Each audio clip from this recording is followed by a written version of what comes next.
والقمر إذا تلاها والنهار إذا جلاها والليل إذا يغشاها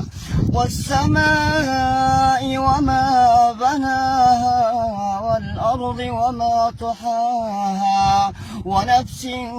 وما سواها فألحمها فجورها وتقواها قد أفلح من زكاها وقد خاب من دساها كذبت ثمود بطغواها إذ انبعث أشقاها فقال لهم رسول الله ناقة الله وسقياها فكذبوه فعقروها فدمدم عليهم ربهم بذنبهم فسواها ولا يخاف عقباها صدق الله.